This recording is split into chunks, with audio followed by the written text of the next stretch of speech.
Markets के अंदर अगर आप देख पा रहे हैं तो आज दिन सपाट तो है, लेकिन सुबह सुबह दिन ठीक था।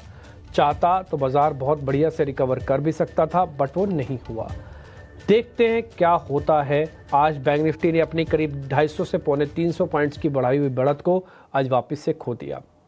तो बार बार मार्केट का यही टेक्सचर है, यही प्रॉब्लम है कि फॉलोअप है नहीं, एफआईज है नहीं, ट्रिगर है नहीं, ग्लोबल न्यूज़ नेगेटिव है, मार्केट ओवर रिएक्शन दे रहा है। कोई भी एक ऐसी चीज़ नहीं है बाज़ार के पास, सिर्फ और सिर्फ वैल्यूएशन हल्के होने के अलावा कि जी पहले बाज़ार महंगा था अब थोड़ा सस्ता हो गया।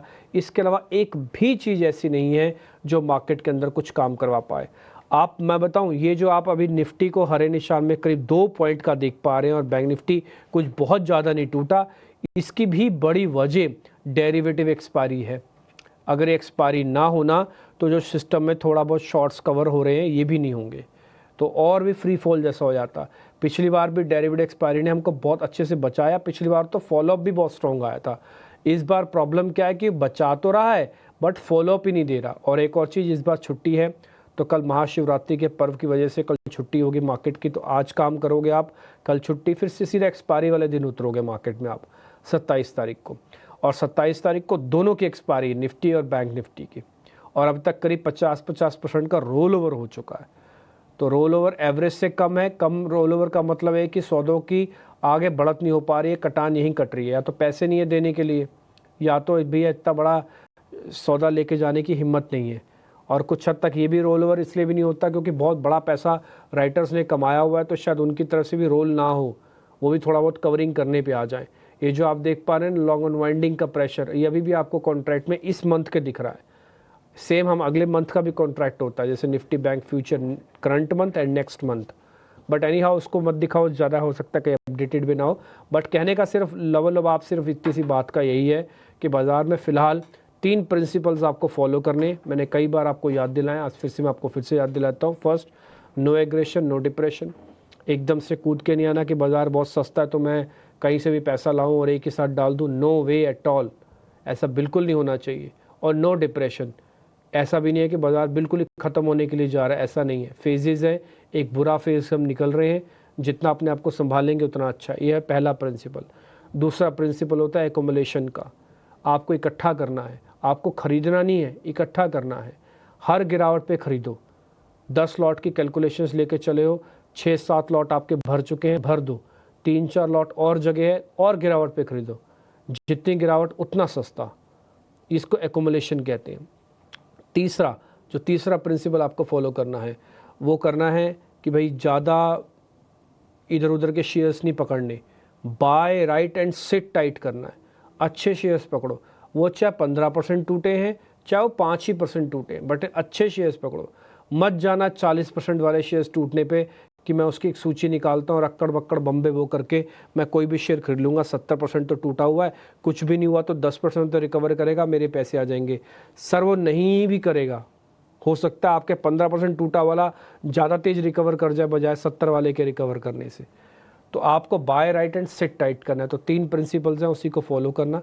रिपोर्ट कार्ड मैं आपको दिखा देता हूँ। हमारे कल के मेहमान का रिपोर्ट कार्ड पहले आपकी स्क्रीन पर आ जाएगा और उसके बाद फिर आज के मेहमान से करेंगे बातचीत।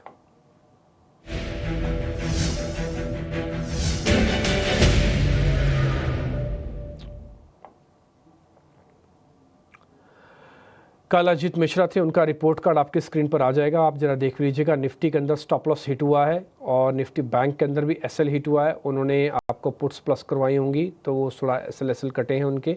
यूएसएल में भी उनका, यानी कि यूनाइटेड स्पिरिट्स के अंदर भी उनका करीब एसएल कटा है। इसके अलावा जो उनके कुछ और ट्रेड हैं, जरा मैं वो भी आपको नोटिस करा देता हूँ, जस्ट अ मिनट, है ना। चंबल फर्टिलाइज़र में भी थोड़ा प्रॉफिट कटा है, बट हाँ ओएनजीसी में पैसा बना है आपका, इन्फोसिस से पैसा बना है आपका। तो 2-4 ट्रेड ऐसे भी हैं जैसे पैसा भी बना है और स्टॉप लॉस भी है। और बहुत ईमानदारी से हम बताते हैं कि हमारे एसएल कटे हैं तो कटे हैं भाई, इसमें क्या बड़ी बात है। क्योंकि हर ट्रेड का हमारा जो रेशियो है वो 1:2 का है, यानी कि 2 रुपये आएंगे 1 रुपये जाएगा, सिंपल सी बात है। तो मान लो 3 और 1.5, 3.5, 4.5% हो गया। तो अगर ये 4.5% है, 2 शेयरों से आया तो 2 शेयरों का नुकसान सिर्फ 1 से 1.5% हुआ होगा, ठीक है, एसएल कटने पर, क्योंकि रेशो वही रहती है, ठीक। लेकिन अगर आप नेट में देखेंगे ना तो आपको ज़्यादा नफ़ा नुकसान कुछ नहीं हुआ होगा कल के ट्रेड से, जबकि एक्सट्रीम वॉलेटाइल और ख़राब सेशन कल निकला काफ़ी ज़्यादा मार्केट्स के लिए, आप देख ही पा रहे थे। अब हम आज के सौदों की बात करेंगे और आज बहुत ही बढ़िया मेरे दोस्त भी कह लीजिए और बहुत अच्छे एनालिस्ट भी हैं और बहुत ही सुलझे हुए एनालिस्ट हैं। कुणाल बोथरा मेरे साथ स्टूडियोज़ में जुड़ रहे हैं। कुणाल भाई, पहले तो बहुत शुक्रिया, थैंक यू वेरी मच समय देने के लिए। पूरा पिछले हफ्ता या फिर कहें पिछले 15 दिन तक हम ये बात पे डंका पीटते रहे कि हम 22,800 यानी कि 22,800 के स्ट्रॉन्ग बेस को बना रहे हैं, थोड़ा टाइम लेंगे, शायद रिकवरी आ जाए। फाइनली कल हमने उसको खो दिया और मंडे वाले दिन खोना, एक्सपायरी से पहले खोना, ये और प्रॉब्लमेटिक है ना। तो अब हम सिर्फ यही चीज़ आपसे पूछना चाहते हैं कि आज का सेशन है ट्रेडिंग का, कल छुट्टी है, फिर एक्सपायरी है, फिर एक सेशन हो रहा है, 22,800 को कॉन्कर कर लेंगे सर? चांसेस कितने इसी हफ्ते में? धन्यवाद। पहले तो डिम्पी जी शो पे इनवाइट करने के लिए काफ़ी टाइम बाद अपनी मुलाकात हुई है। बट आपके सवाल की अगर बात करूं तो बहुत इंटरेस्टिंग क्वेश्चन है, बिकॉज हम उस जंक्चर पे है जहां पे हम 5th consecutive month down trend पे जा रहे हैं, जो लास्ट 30 इयर्स में हमने इंडेक्स में नहीं देखा है। सेलिंग ऑफ कोर्स एफआईआईज की जो लिक्विडिटी हमने विड्रॉल देखी है वो बहुत ही ज़्यादा शार्प है। बट अगर हम मार्केट्स की बात करें तो मुझे ऐसा लग रहा है कि अगर इसे 2 दिन की तरह से अगर हम देखें, एक्सपायरी की लिहाज से देखें, तो मुझे फिलहाल तो नहीं लग रहा है कि हम 22,800 को वापस इमीडिएटली कॉन्कर कर पाएंगे एटलीस्ट नेक्स्ट 2 डेज में, बिकॉज ग्लोबल डेटा पॉइंट्स भी यही सजेस्ट कर रहे हैं कि शायद मार्केट्स यहाँ से कंसोलिडेट करेगा। आज की लेकिन सबसे खास बात जो मैं देख रहा हूँ कि अगर इंडेक्स हालांकि 20 पॉइंट के 25 पॉइंट के एक रेंज में, जो हम कहते हैं एकदम narrowest of the narrowest band होता है रेंज का, बट आज की जो सबसे खास बात है वो ड्रॉप इन इंडिया विक्स। ये जो इंडिकेट कर रहा है, ये इंडिकेट कर रहा है कि मार्केट यहाँ से शायद स्टेबल हो जाएगा। तो जब हम देखते हैं कि 13 और 14 का लेवल आ जाता है इंडिया विक्स में, या सब 14 का लेवल आ जाता है इंडिया विक्स में, तो मार्केट्स कहीं ना कहीं बेस बनाते हैं, कंसोलिडेट करते हैं, जो सेलिंग की इंटेंसिटी है वो ड्रॉप हो जाती है। और लास्ट 2 दिन में अगर हम एक्शन भी देखें मार्केट्स का, तो ये इंडिकेट कर रहा है कि जो सेलिंग हो रही है वो भी कुछ चुनिंदा स्टॉक्स में हो रही है। हालांकि पूरे ब्रॉडर मार्केट्स में उस इंटेंसिटी की सेलिंग नहीं हो रही है। तो ये भी एक स्ट्रॉन्ग इंडिकेशन है कि मार्केट्स यहाँ पे शायद थोड़ा सा एक शॉर्ट टर्म बेस बना रहा है। तो अगर मैं अनुमान लगाऊं यहाँ से आने वाले 2 दिनों के लिए, अज्यूम कर रहा हूँ कि अगर कोई डेटा पॉइंट्स ग्लोबली नेगेटिव नहीं आए और लोकली भी अगर नेगेटिव नहीं आए डेटा पॉइंट्स, तो मुझे ऐसा लग रहा है हम 22,500 और 22,750 के आसपास का एक जो ट्रेडिंग रेंज है, इस रेंज पे हम ट्रेड कर सकते हैं आने वाले 2 दिनों के लिए। ठीक है सर, मैं आपसे शेयर्स भी पता करूंगा, लेकिन ठीक उससे पहले हमको जरा आसाम चलना होगा। मैं आपको भी लिए चलता हूं आसाम में, क्योंकि देश के प्रधानमंत्री आसाम समिट में अपनी बात रख रहे हैं। आज का भारत आने वाले 25 साल की इस 21वीं शताब्दी के लॉन्ग टर्म विजन को ध्यान में रखते हुए एक के बाद एक कदम उठा रहा है, व्यापक स्तर पर काम कर रहा है। आज दुनिया का भरोसा भारत की युवा आबादी पर है, जो बहुत तेजी से स्किल्ड हो रही है, इनोवेट कर रही है। आज दुनिया का भरोसा भारत के उस नियो मिडिल क्लास पर है, जो गरीबी से निकलकर नई एस्पिरेशन के साथ आगे बढ़ रहा है। आज दुनिया का भरोसा भारत की उस 140 करोड़ जनता पर है, जो पॉलिटिकल स्टेबिलिटी और पॉलिसी कंटिन्यूटी को सपोर्ट कर रही है।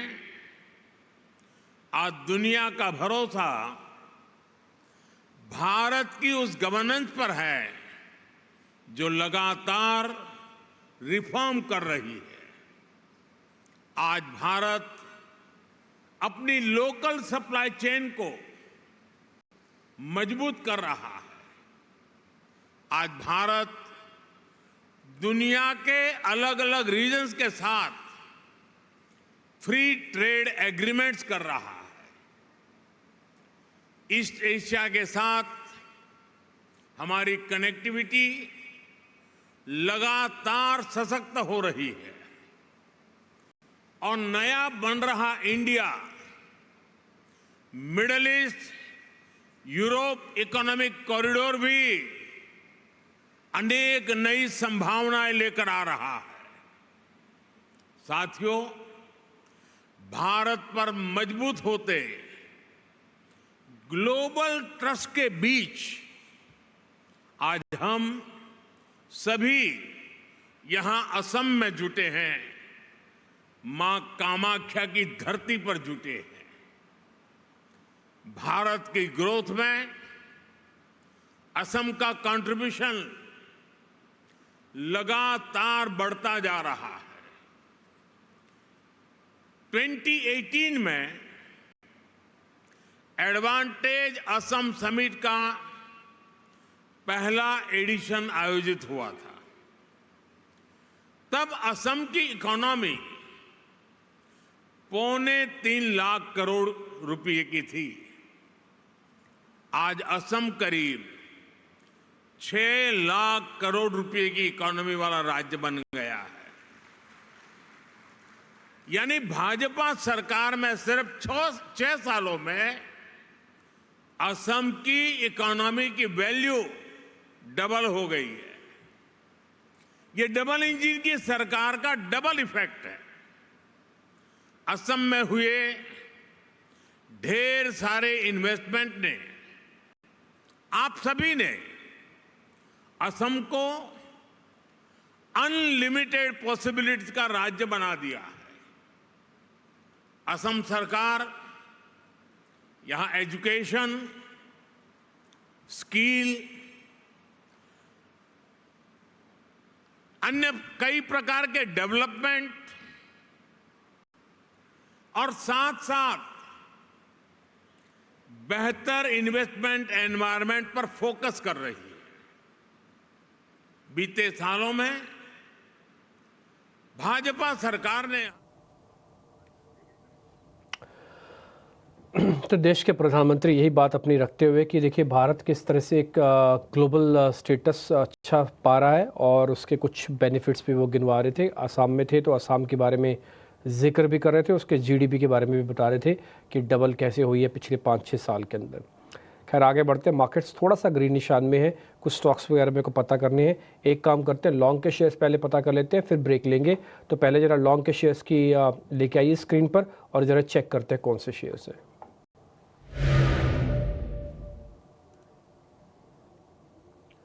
GMR एयरपोर्ट और मैरिको दो ऐसे शेयर्स हैं जहाँ पे कुछ खरीदारी हो रही है। दोनों शेयर्स को ज़रा एक बार चेक करा लेते हैं। कुणाल सर एक बार ज़रा चेक करना, GMR एयरपोर्ट और मैरिको। हाँ, आई थिंक दोनों ही चार्ट्स में से मुझे ऐसा लग रहा है कि मैरिको का चार्ट है जो शायद थोड़ा सा ज़्यादा स्ट्रॉन्ग है रिलेटिवली, बिकॉज काफ़ी सारे अदर पेयर्स जैसे कि नेस्ले का चार्ट में दिख रहा था, ब्रिटानिया, काफ़ी सारे स्टॉक्स में एक अच्छी रिकवरी आई, दमदार रिकवरी आई है। तो कहीं ना कहीं शायद एक्सपेक्टेशन है कि शायद FMCG as an overall basket में एक शॉर्ट कवरिंग वेव है। ये जनरली 2 डेज़ या 3 डेज़ का प्रोसेस होता है। तो अगर हम एक्सपेक्ट करें कि ये स्टार्टिंग डे है इन स्टॉक्स में अनवाइंडिंग का, तो हो सकता है मैरिको का शेयर्स यहाँ से थोड़ा सा और इसमें अपटिक आ सकता है। 622 के आसपास ट्रेड कर रहा है। अगर हम करंट फ्यूचर्स की बात करें, मुझे ऐसा लग रहा है कि स्टॉक 636 तक अपसाइड दे सकता है। तो यहाँ पे करीबन 2 से 2.5% की अपसाइड मूव एक्सपेक्ट कर सकते हैं। स्टॉप लॉस 615 का रख सकते हैं मैरिको में। ठीक है, तो सर ने आपको ट्रेड दे दिए। शॉर्ट कवरिंग के भी 2 सौदे हैं, फटाफट से वो भी पता कर लेता हूँ। सर एक बार ज़रा चेक कर लेना, पहला है GNFC और दूसरा है वोडाफोन आइडिया। तो आई थिंक इन दोनों में से मैं फ़िलहाल तो सिलेक्ट करूंगा GNFC, बिकॉज वोडाफोन आइडिया अब काफ़ी ट्रिकी नेम है। स्टॉक हम देखते हैं कि एक्सपायरी के आसपास में थोड़ी सी शॉर्ट कवरिंग मूव आती है, पर उसके बाद जनरली स्टॉक में जो वॉलेटिलिटी और जो न्यूज़ फ्लो वो डोमिनेट करता है ट्रेंड को। तो मैं वोडाफोन आइडिया में फ़िलहाल को भी बाय या कॉल सजेस्ट नहीं करूंगा। बट GNFC इंटरेस्टिंग पिक हो सकता है, क्योंकि कल भी और लास्ट 3-4 दिन से हम देख रहे हैं कि स्टॉक करीबन 535 के आसपास एक बेस बना चुका है। इंट्राडे ब्रीच होता है 535, बट नेट अगर हम देखें तो स्टॉक उस लेवल को होल्ड कर जाता है क्लोजिंग बेसिस पे। तो अगर क्लोजिंग बेस स्टॉप लॉस को रखना चाहे तो 535 का एक क्लोजिंग बेस स्टॉप लॉस मैं सजेस्ट करूंगा GNFC के लिए, और टारगेट यहाँ पे रख सकते हैं करीबन 570 का। शेयर्स के डिस्कशन किया था उसमें एक तो मैरिको की कॉल्स थी, स्क्रीन पर फटाफट से फायर कर देना, और दूसरा हमने जीएनएफसी के बारे में जिक्र किया जो कि शॉर्ट कवरिंग वाला ट्रेड था। जीएमआर एयरपोर्ट के बारे में सर ने आपको गाइड तो किया, बट मेरे को ज़्यादा कन्विक्शन मैरिको के बारे में दिखा और उनका जीएनएफसी भी उन्होंने हमको पास करके बताया। तब तक 2 शेयरों पर चर्चा हुई है। निफ्टी बैंक निफ्टी पे मोटा मोटी अभी थोड़ा स्टेबिलिटी के लिए समय लगेगा, इसलिए उसको हमने अवॉइड की कैटेगरी में डाला है। No buy no sell nothing, अभी कुछ नहीं है उसके अंदर। ठीक है जी, आगे बढ़े। शॉर्ट्स के शेयर्स लेके आइए स्क्रीन पर।